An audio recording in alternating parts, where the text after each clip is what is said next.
कक्षा 11 मैथमेटिक्स। छात्रों, आज हम आपका चैप्टर नंबर 8 स्टार्ट करने जा रहे हैं। चैप्टर नंबर 8 हमारा द्विपद प्रमेय और ये हमारी इसकी वीडियो नंबर 1। हमारा चैप्टर नंबर 8 है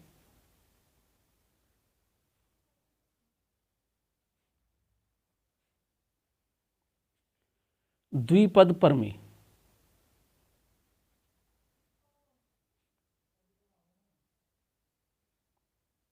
जिसे हम बाइनोमियल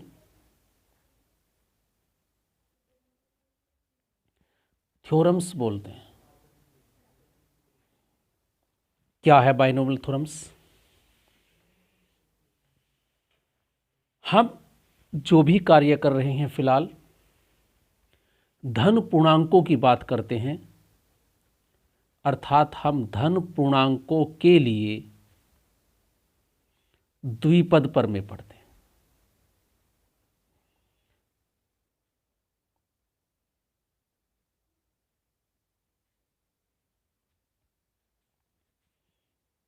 क्या है छात्रों, अगर तुमने ध्यान से देखा हो, द्विपद जिसमें दो पद है उससे संबंधित एक थ्योरम्स एक्सपेंशन फॉर्मूला ये है। एक्सपेंड कर सकते हैं हम द्विपद को। जैसे अगर हम सुने ध्यान से देखें, a प्लस बी की घात, यदि हमारे पास दो पद है a प्लस बी है और उसकी घात कितनी है 0 है, तो यदि हम इसका प्रसार करें, इसका यदि हम हल करें तो इसकी पावर 0 है। अगर किसी संख्या की पावर 0 है, जहाँ वास्तविक संख्या है, ये एक निश्चित संख्या है, तो उसकी पावर 0 सदैव क्या होती है? 1 होती है। तो इसका आंसर 1 हो गया। यदि हम a प्लस बी की पावर 1 लें तो हम देखते हैं कि पावर 1 को हम हटा सकते हैं, तो इसे लिख सकते हैं a प्लस बी। यदि हमारे पास घात 0 है तो हमारे पास 1 आया, अर्थात एक पद आया। यदि इसकी पावर 1 है तो हमारे पास 2 पद आए। यदि हम a प्लस बी का होल स्क्वायर पढ़ें, हम पढ़ चुके, तो जो घात है, ध्यान रहे, ये सदैव एक धन पूर्णांक होनी चाहिए। तो इसमें स्पष्ट लिखा है धन पूर्णांकों के लिए द्विपद प्रमेय का फिलहाल हम अध्ययन कर रहे हैं। तो a प्लस बी का a स्क्वायर यदि हम लिखें, a की power 2ab plus B square से लिख सकते हैं। तो छात्रों, a प्लस बी का स्क्वायर यदि है हमारे पास, अगर हम इसका प्रसार करें, एक्सपेंड करें यदि हम, तो हमारे पास पहला पद, दूसरा पद, 3 पद। यदि पावर 2 है तो 3 पद आते हैं। ध्यान दें इस बात का। और देखो, एक होती है पद की डिग्री। इसमें a एक चर है फिलहाल, जो भी है उसकी पावर 2 है। यहाँ एक निश्चित संख्या है, इसकी घात यहाँ 1 है और यहाँ भी 1 है। तो इन दोनों चरों को जोड़ दें तो इसका 1 2 डिग्री, तो यहाँ b की पावर t यहाँ 2 डिग्री हुआ। यदि हम a प्लस बी की क्यूब का फॉर्मूला भी तुम पढ़ चुके, हम जानते हैं a cube 3a square b 3ab square और b। छात्रों, ये पढ़ा हुआ। तो छात्रों, a प्लस बी की होल क्यूब तक तो हमारे पास फॉर्मूले याद हैं। a क्यूब, देखो यहाँ हम, इसकी घात 3 है, तो इसमें प्रत्येक पद की डिग्री, इसमें कितने पद आएंगे? घात प्लस 1, जितनी घात होगी 1 ज़्यादा। ये मैं प्रॉपर्टी के साथ साथ पढ़ा हूँ। तो 4 पद होंगे, 1 2 3 4, और प्रत्येक पद की डिग्री 3 होगी। जो पावर है a की पावर 3, देखो यहाँ a की पावर 2 और ये b की पावर, इन दोनों को जोड़ दे 3, यहाँ 1 और 2 3, और यहाँ b की पावर 3। यदि तुमसे कहा जाए a की पावर b की पावर 4 लिखिए, तो ये याद नहीं है, लेकिन हम क्या करें, अगर इसे a प्लस बी से गुणा कर दें, फिलहाल मैं समझा रहा हूँ, इसका एक फॉर्मूला बन जाएगा आगे। तो देखो, मैं इसका प्रसार लिख सकता हूँ ए की power 4, 4a cube b plus 6, देखो यहाँ a की घात 4 लिखा, गुणांक याद करने होंगे, क्या आएंगे बता दूंगा मैं। इसकी घात 4 होनी चाहिए, यहाँ 3, एक कम करके 3, यहाँ 1 4। अब इसे a की पावर 2 लिख दो और यहाँ b की पावर 2, इन दोनों का योग 4 होना चाहिए और 6, और कितने पद आएंगे 5 पद, तो ये तीसरा चौथा पद होगा इसका 4 a कम और फिर b क्यूब और हमारे पास जाएगा b की पावर। अगर तुमसे कहा जाए a प्लस बी की पावर 10 लिख लीजिए तो थोड़ा सा डिफ़िकल्ट काम है, लिख से जा सकते हैं मल्टीप्लाई करके, लेकिन ऐसा कोई फॉर्मूला अगर हमें मिल जाए तो वही हमारे पास द्विपद प्रमेय है। तो यदि हमारे पास, तो छात्र याद करेंगे इस फॉर्मूले को फिर अच्छी तरह, a प्लस बी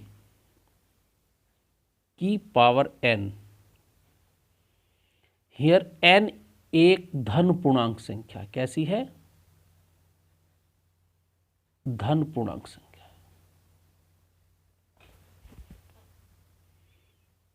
तो इसका ये द्विपद है, ये पहला पद a है जहाँ कोई निशान प्लस का है, यहाँ b प्लस का है, फिलहाल प्लस के लिए पढ़ रहे हैं, यहाँ माइनस भी हो सकता है बीच में।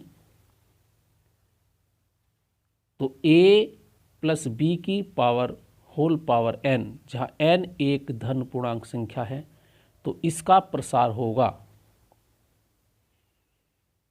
NC0, C हम पढ़ चुके, याद करें, ध्यान रहे, स्टार्ट करेंगे NC0 से और कहाँ तक जाएगा ये 0, ऊपर n है, 1 2 3 4 5, कहाँ तक, n तक जाएगा, तो NC0। और जो हमारे पास पहला पद ये है, इसकी पावर हाईएस्ट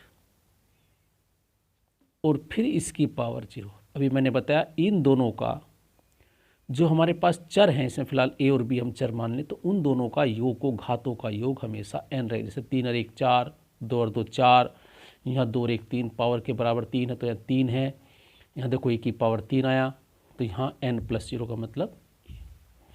फिर NC1, NC1 इनकी वैल्यू हम निकाल सकते हैं, बता दूंगा मैं, पहले पढ़ चुके। अगर किसी ने इस संबंध में आप जानते तो क्रमचय संचय की पहली दूसरी वीडियो ज़रूर देखें, उसमें इनकी वैल्यू कॉम्बिनेशन में, शायद तीसरी वीडियो है, उसमें आप इसे देख सकते हैं कि क्या वैल्यू होगी। इसकी पावर 1 कम और हमारे पास b, फिर प्लस NC2, a की पावर कितनी होगी, 1 कम, यहाँ a की पावर n, इसकी बढ़ाते चले जाएंगे 1, इसकी 1 घटाते चले जाएंगे, इसकी 1 कम, इसकी 1 ज़्यादा, फिर इसकी 1 कम, इसकी 1 ज़्यादा, ऐसे। तो यह n-1 n-2 1 कम कर दी और यहाँ की पावर b की पावर 2, तो यहाँ 1, तो देखो इन दोनों का योग n, इन दोनों का योग n, और प्लस ऐसे डॉट डॉट से चल जाएगा। इसका मैं लास्ट पद लिखता हूँ NCn,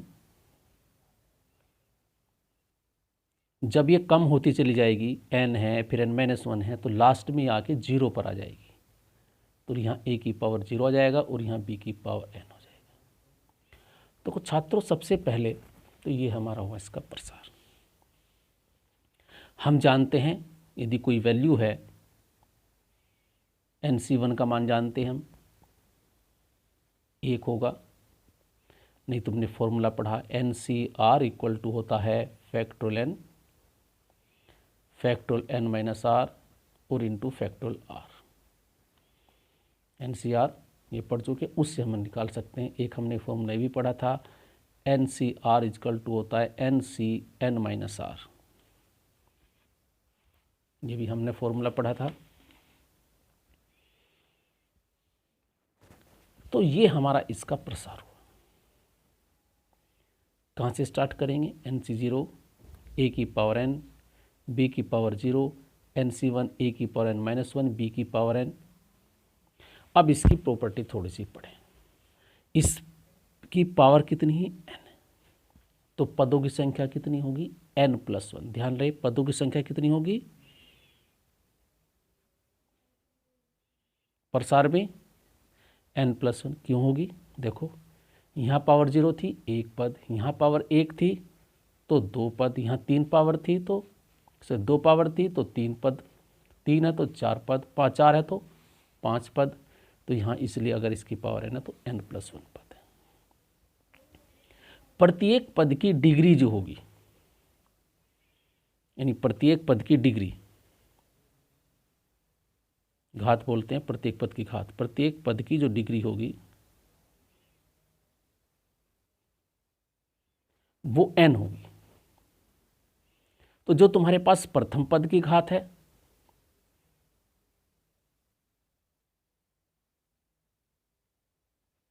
और प्लस द्वितीय घात जो है हमारे पास दूसरा जो पद है उसकी घातों का योग सदैव n होगा। जैसे a की पावर n, जो भी है यहाँ संख्या निकल जाएगी, नंबर्स निकल जाएंगे, जो उसमें चर होगा तो उन दोनों का योग n होगा। ऐसे n-2 + 2 तो n 0 + n, जैसे देखो यहाँ 1 और 3 4, 4 प्लस यहाँ दूसरा नहीं है लेकिन इसलिए बीच 0 को किसी घात 0 होती है सब 1 लिखते हैं। देखो ध्यान से इसे 1 लिख लें, एक ये हुआ और आगे बताऊंगा। अब मैं इसे थोड़ा सा और सुधार कर देता हूं, तो a + b की पावर n को हम लिख सकते हैं, देखो NC0 का मान सदैव 1 होता है, तो चाहे NC0 लिख लें तो NC0 सबसे पहले इसकी हाईएस्ट लिखते हैं क्योंकि इसकी पावर 0 1 हुई तो इसे लिख सकते हैं a की पावर n, फिर दूसरा NC1 a की पावर n-1 b की पावर 1 ... लास्ट में यदि हम लिखें तो NCn का मान भी 1 होता है और ये हमारे पास a की पावर 0 खत्म हो गया तो ये हो गया b की पावर n। छात्रों ये हमारा इसका प्रसार हुआ। अगर तुमसे कहा जाए इसका पहला पद, दूसरा पद, तीसरा पद ज्ञात कीजिए, हम ज्ञात कर रहे हैं तीसरा। देखो पहले में यहाँ 0 आता है, दूसरे में यहाँ 1 आता है, तीसरे में यहाँ 1 कम यानी NC2 आएगा। जब ये 2 है तो पहला पद हमारा a है तो उसकी पावर n में से 2 गया n-2, और जो हमारा द्वितीय पद है उसकी पावर जो यहाँ नंबर है वो ये आएगा। इसी प्रकार यदि मैं एक पद अपने पास से लिखूं जिसे मैं व्यापक पद बोलूँगा NCR a की पावर n-r और b की पावर r, बीच मैंने लिखा कोई, तो ये कौन सा पद होगा, ये कौन सा है, 2 लिखा है, तीसरा पद है तो ये कौन सा है r+1वां पद, यानी कि r इस प्रसार का r+1वां पद, जिसे हम जनरल सम्स बोलते हैं, व्यापक पद बोलते हैं। ये हमारे पास बहुत काम की चीज़ है। अगर ये याद है तो इससे हम कोई सा भी पद ज्ञात कर सकते हैं। किसका, a + b की पावर n का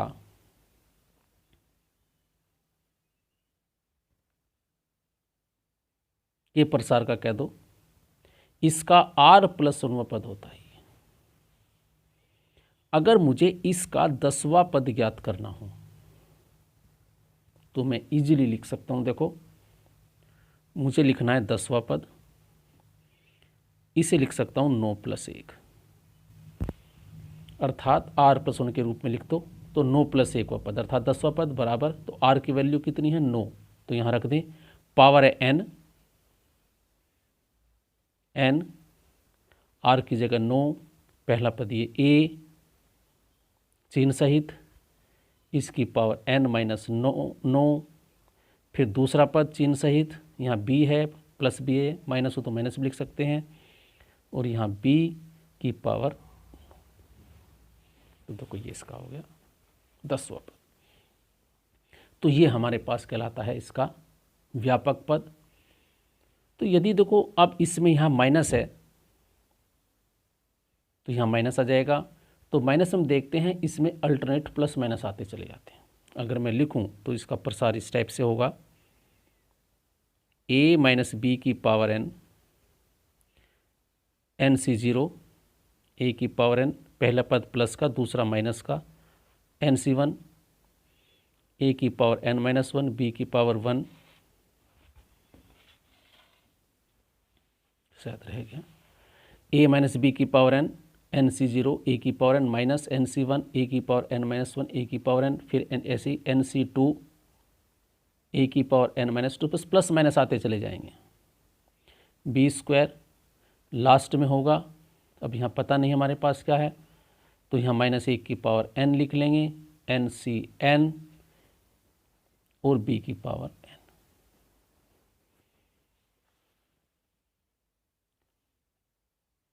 अगर यहाँ हम 1 रख दें तो याद कर ले 1 प्लस एक्स, अगर मैं ये ले लूँ a की जगह तो 1 पुट कर दूँ। इस फॉर्मूले में जो हमारा है ये प्रसार है, यदि a की जगह 1 पुट कर देता हूँ और b की जगह x पुट कर दूँ तो क्या आएगा, तो याद कर लें nc0 इसकी पावर n है तो ये nc0 रहेगा कि यहाँ तो को इसमें क्या रख दें हम, इसमें रख लें, a की जगह a की पावर n 1 रहेगा, इसे लिखा नहीं तो याद कर लें nc1 फिर x nc2 x square nc3 x cube dot dot ncn x की पावर। तो छात्रों यदि nc0 है, यदि इसमें x पुट कर दे, अगर यहाँ माइनस आ जाएगा तो इसमें वही अल्टरनेट प्लस माइनस आ जाएंगे। अगर मैं लिखूँ 1 प्लस एक्स माइनस कर दूँ यहाँ तो ये होगा nc0 minus nc1x nc2 x square फिर minus nc3 x cube dot dot last में माइनस 1 की पावर n ncn x की पावर। अगर छात्रों देखो 1 प्लस में अगर मैं यहाँ 1 पुट कर दूँ तो यहाँ सब जगह 1 हो जाएगा, तो ये हो जाएगा 2 की पावर n। अगर मैं यहाँ 1 पुट कर देता हूँ तो ये x की जगह 1 तो 1 प्लस 1, तो यदि मैं x की इक्वल टू 1 पुट कर देता हूँ तो ये 1 की पावर 1, तो इस सब की पावर 1 डेफिनेट वैल्यू है, तो 1 तो ये होता है nc0। तो ये एक प्रॉपर्टी है।